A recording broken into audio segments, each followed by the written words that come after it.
Hello everyone, welcome to FPL Focus with Tom Sang and Moses. Here we're going to be looking at how my team is doing in relationship to our fantasy football for those who love fantasy, and we're going to look at how it performed in game week 12 and also look at how it's going to be lining up for game week 13. Yeah, so looking at my keeper, Mendy, I had Mendy against Everton and he couldn't keep up a clean sheet, so he ends up with 3 points. That was not bad. Looking into my defense, I had Justin as the outstanding player, having double figures, 11 points, and I think that was not bad since the beginning of the season. This is his first double figure and I was so happy for that. Then Benchua gets 2 points. And I think I'm not bad. I'm not feeling so bad, so disappointed with him, having failed to keep up the clean sheets in the last 2 game weeks, and yet in the previous ones he has been getting nice points for me. So elsewhere I can look at Bellerin here, someone I brought in to keep a clean sheet against Burnley, Arsenal at home, and being the biggest disappointment, getting a yellow card, and also for now being suspended until 19th of this month. And I'm even hoping I may do a transfer soon. We shall be looking at how my transfers are going to be going in for game week 13. Well, also looking around at my midfield, having Bruno Fernandes, Mohamed Salah, Armstrong and Grealish. Somehow I managed to get points from Mohamed Salah. Scored a penalty against Fulham, a team that we expected him to make double figures, but unfortunately things turned out the way they did. And as my captain, he managed to get me 16 points. Bruno Fernandes was playing Man City, which is a strong team, trying to get back to its form, all their players being back at their best, getting back at their best, so we didn't expect much. Then Armstrong finally getting me a clean sheet and scoring a goal, so I was so happy with that. Grealish elsewhere didn't do well, just 2 points and shying away from taking a penalty. I wonder why, but anyway, he managed to get me 2 points. And my scoreline had Hurricane, Wilson and Vardy.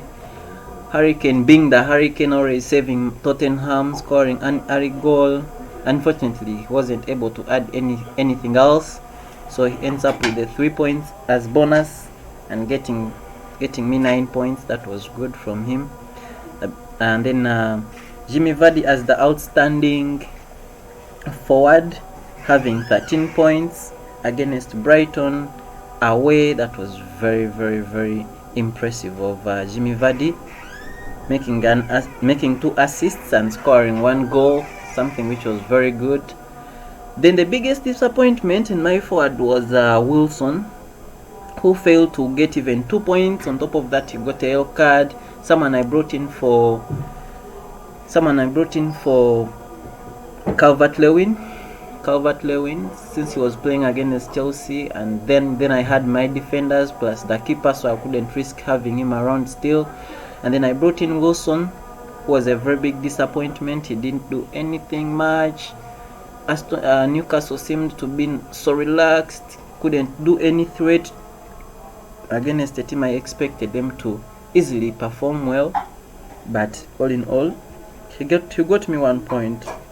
And my bench didn't really do much because most of my players on the bench are not starters and they are not given time. Maybe Johnson is getting some little time these days, getting me 1 point, but there is nothing much to talk about on the bench.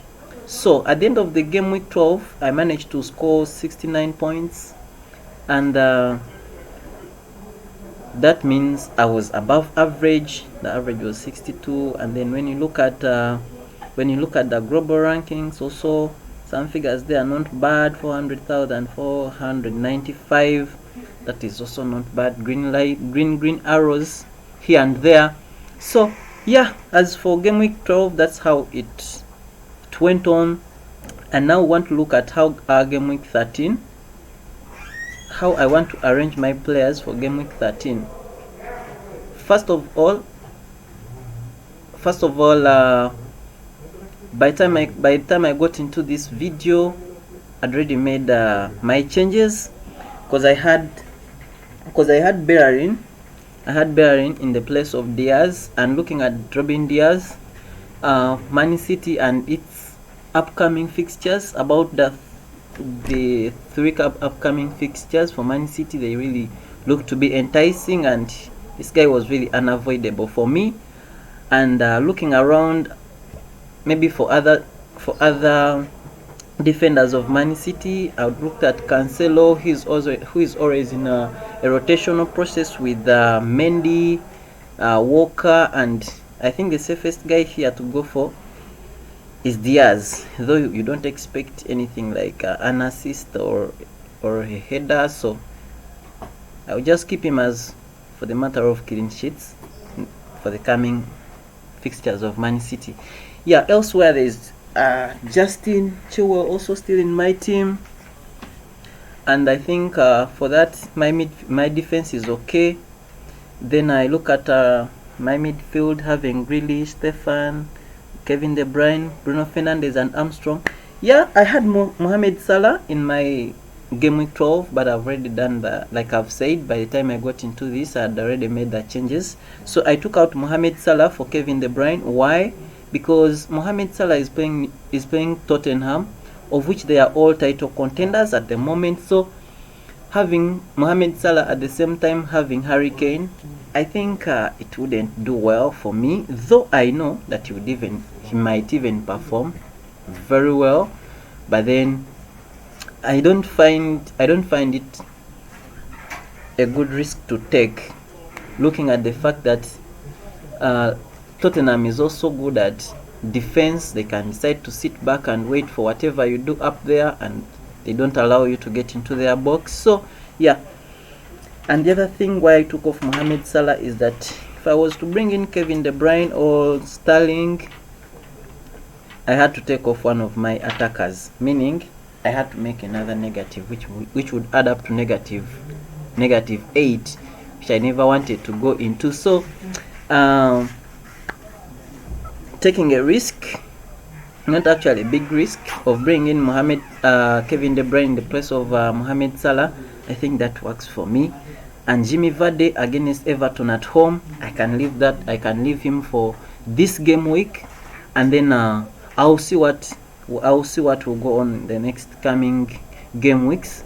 Harry Kane also, I think I'll have to have him around for some more game weeks. With Son, since I've just bought him, yeah, I have to keep him around and see maybe in the upcoming or against Leeds he can do something or else. Yeah, but I'm hopeful that he's going to perform well in the coming fixtures. So then even Armstrong is also playing Arsenal. Arsenal is at their worst. They're just declining every now and then, so I think I'm not in a rush of taking him out. Maybe I can give him this as his last chance, so maybe he can score me 2 points, or because even his price is not that big, so you don't expect much from him. So when I look at my transfers made, I can also look at how I want to line up for game week 13. Game week 13, having brought in my players, I now want to choose the captain. So here is the confusion. Bruno Fernandes is playing Sheffield away. Kevin De Bruyne is playing West Brom at home.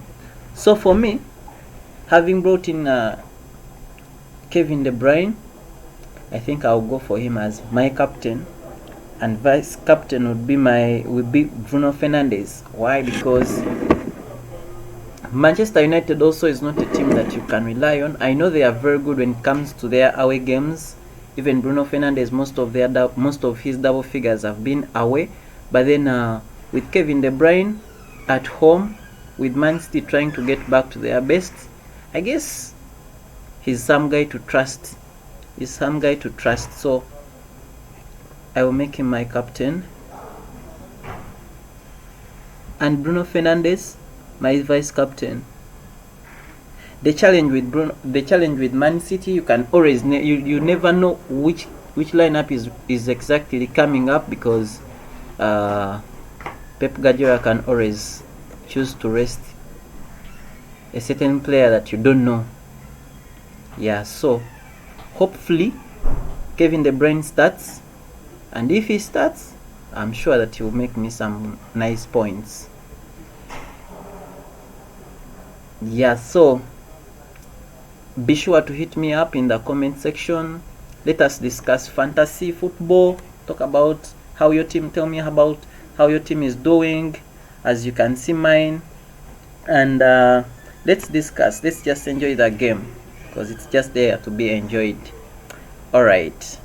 Thank you, and I think we shall meet after game week 13 and we discuss how everything will have gone. Okay, bye bye.